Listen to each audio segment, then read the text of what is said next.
Ferrari's shocking origin, the real story behind the world's most iconic supercar. This might sound insane, but the world's most luxurious, powerful, and expensive supercar was never supposed to be a car brand at all. In fact, Ferrari was born out of pure rage, rejection, and a brutal insult. And the first Ferrari? It wasn't some polished piece of art rolling out of a pristine garage. It was practically a war baby. Yes, a war baby. This is not the glamorous story you think you know. This is the shocking, gritty, almost unbelievable true origin of Ferrari, where pride, ego, and a burning desire to prove someone wrong turned a man into a legend.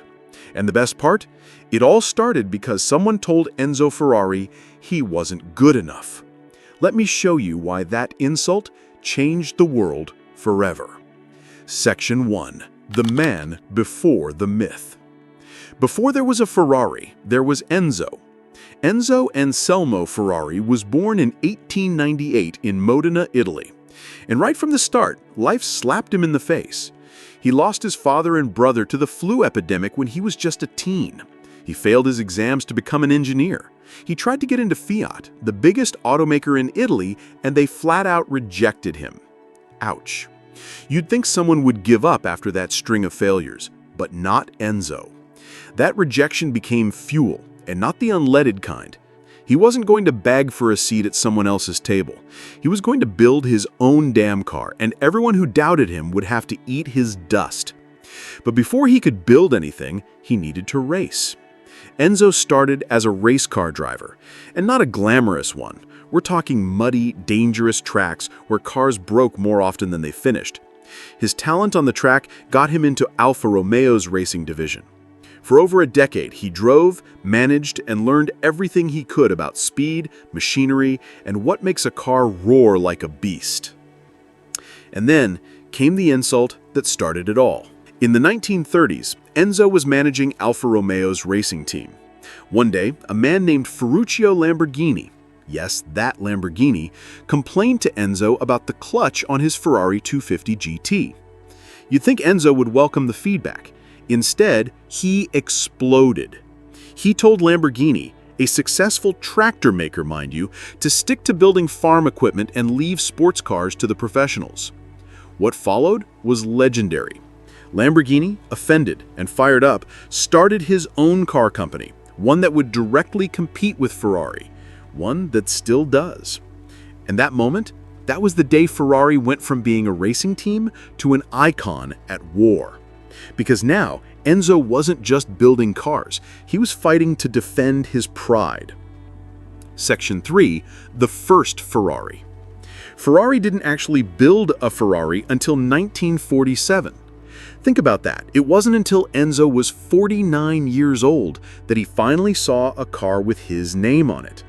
The car?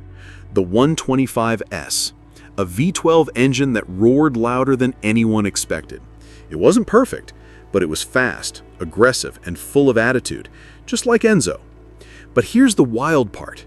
That engine, it was built during World War II, in secret, while bombs were falling and factories were being reduced to rubble. Ferrari's original factory was actually bombed twice. Twice!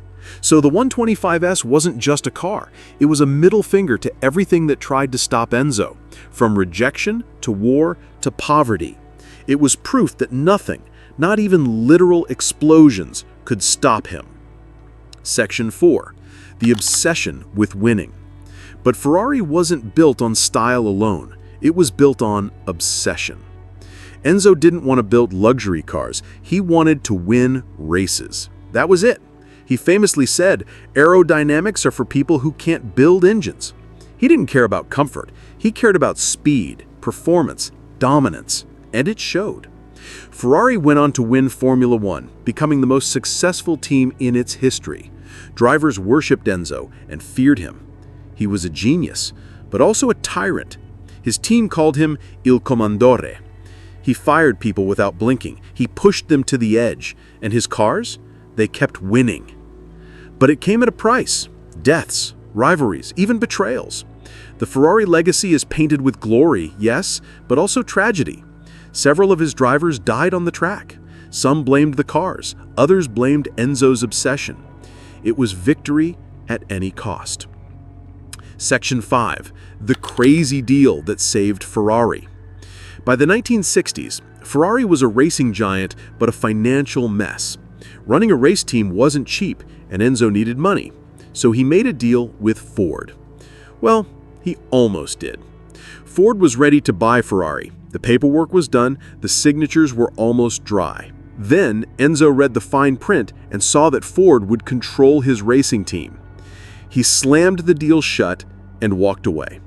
Henry Ford, too, was furious. He ordered his team to build a car that would destroy Ferrari at Le Mans.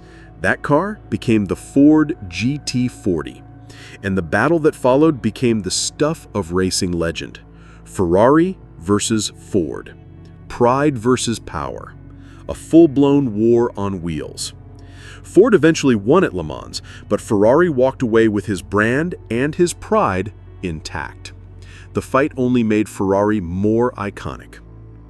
Section 6. The Cult of the Prancing Horse. Ever wonder why Ferrari's logo is a horse? That black prancing stallion came from an Italian fighter pilot during World War I, Francesco Baracca. He had it painted on his plane. After he died, his mother told Enzo to use the horse on his cars. She believed it would bring good luck. Enzo took the symbol, added a yellow background to represent his hometown of Modena, and the rest is branding magic. Today, that logo isn't just famous, it's sacred. It represents not just speed, but defiance, victory, and legacy. And that's the genius of Ferrari. You're not just buying a machine, you're buying into a myth. The modern powerhouse. Fast forward to today, and Ferrari is a multi-billion-dollar company. Its IPO in 2015 valued it at over $9 billion. It makes fewer than 10,000 cars a year on purpose. Scarcity drives obsession. Some models have waiting lists that stretch for years. Others appreciate in value the moment you buy them. That's insane. But it works because people aren't buying a machine. They're buying prestige, drama, power, history. Ferrari isn't just a car. It's a statement. And Section 8. The man who never gave up. Enzo Ferrari died in 1988, but his fingerprints are still on every car that bears his name. The man who was rejected, insulted, bombed, doubted, and dismissed created a legacy so powerful it outlived him by generations. And maybe that's the real story. Not just about cars, but about resilience, about burning pride, about what happens when someone tells you you can't, and you decide, watch me. That's the Ferrari story, and that's what makes it shocking.